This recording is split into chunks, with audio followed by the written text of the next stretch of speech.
नमस्कार, स्वागत है आप सभी का। मैं मनोज श्रीवास्तव हूं। आज रात 8 बजे जी डेली एनसीआर हरियाणा पर आज की बहस में हम डिबेट करने वाले हैं दिल्ली में जलभराव को लेकर के उफनती सियासत पर।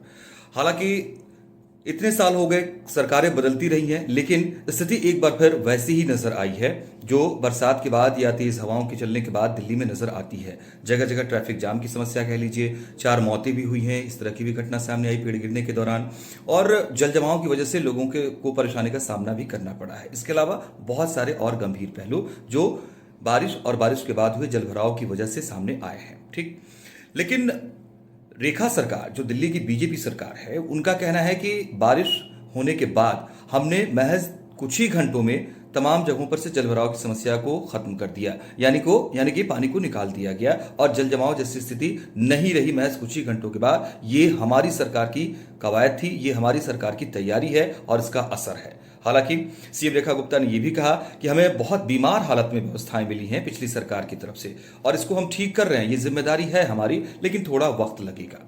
हालांकि आम आदमी पार्टी इससे इत्तेफाक नहीं रहती है।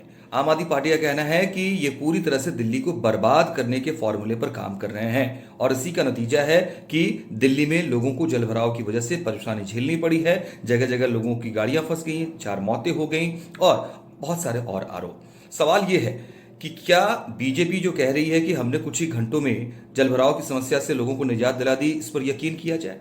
क्या आम आदमी पार्टी जो कह रही है कि दिल्ली को बर्बाद करने वाले फॉर्मूले पर ये लोग काम कर रहे हैं, बीजेपी की सरकार कब अभी भी इस व्यवस्था को ठीक करने की तरफ एक कदम नहीं बढ़ा पाई है? या इस आरोप को सही मान लें, और अगर मान लें तो क्या पहले की बरसात के दौरान, बारिश के दौरान स्थिति बेहतर हो जाती थी? क्या वो मंजर आप लोग भूल चुके हैं? देखते हैं आज इस मसले पर बात करके कि दिल्ली में जो जलभराव की समस्या से निजात दिलाने की कवायद है या जो ये समस्या बरकरार है, इसका समाधान क्या हो सकता है, इसका फाइनल सॉल्यूशन क्या हो सकता है। जुड़िए हमारे साथ रात 8 बजे।